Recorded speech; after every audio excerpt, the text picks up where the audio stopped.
Good about to be what's back with you, happening of in the course. United States.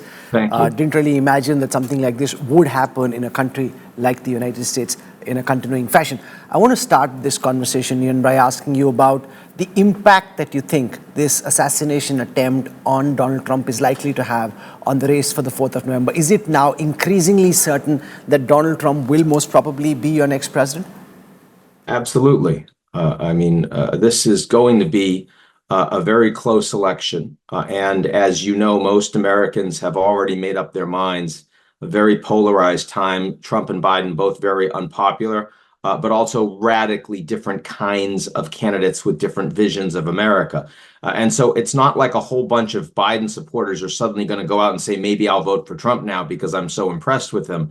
No, but the enthusiasm about Trump, the turnout for Trump among his supporters is going to be a lot higher as a consequence of this assassination attempt, and also Trump's incredibly strong response to it.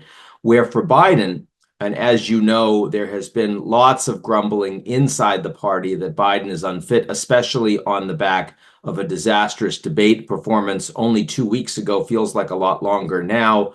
81 years old, very frail, clearly weakening over the last months and year for anyone that spent any time with him. Much less likely that he is going to be forced to step down out of the race because, of course, all of the attention is now, as you just asked me, about the assassination attempt and that implication. So for both of those reasons, it's much more likely that Trump is going to return as president of the United States. Mr. Bremmer, in that last conversation we had, when I pressed you about whether Donald Trump had an edge, whether he would keep increasing the lead over Joe Biden, you were hedging. You were saying that there's still a lot of time to go to November and a lot can happen. From where we've reached, given all the uncertainty at play, what are the other scenarios that you're looking at? What else could potentially happen in this hugely unpredictable race?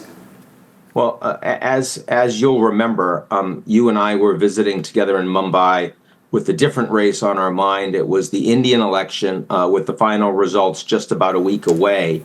And at that point, I was saying that there are going to be surprises, and that anyone that thinks that this race is over is really kidding themselves.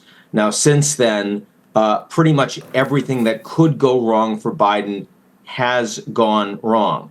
As I said, this was probably the worst debate performance that I've seen in my lifetime in a U.S. presidential campaign. It wasn't that Trump won. It was that Biden lost. He was just unable to appear that he could run the country for another 4 years. And really, there's no one that supports Biden at this point that thinks that this man could be president and effective at 86 years of age, which is what he would be at the end of a second 4-year term. So there were enormous calls for him to leave. And then, of course, you had the shock of the first assassination attempt since 1981 against then President Ronald Reagan, this close to killing Trump. And then you wouldn't be asking me if Trump is going to win. You'd be asking me who's going to take over the Republican nominee now that Trump is dead. That very easily could have happened. So, I mean, look, the fact that we have this kind of violence in the U.S. election, the fact that we have so much anger, so much disinformation, as I said, I believe that you can now make a much stronger bet that Trump is going to win than you could have when we saw each other a couple of months ago.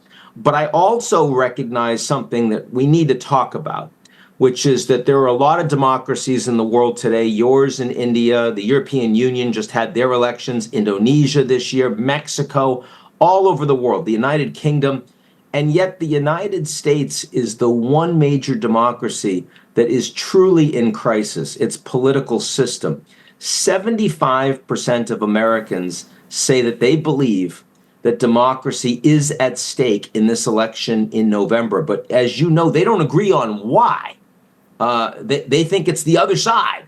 The Trump supporters think it's Biden that's destroying democracy, that he's the one that is illegally trying to imprison their former president. He's the one whose rhetoric is responsible for the assassination attempt. They believe that.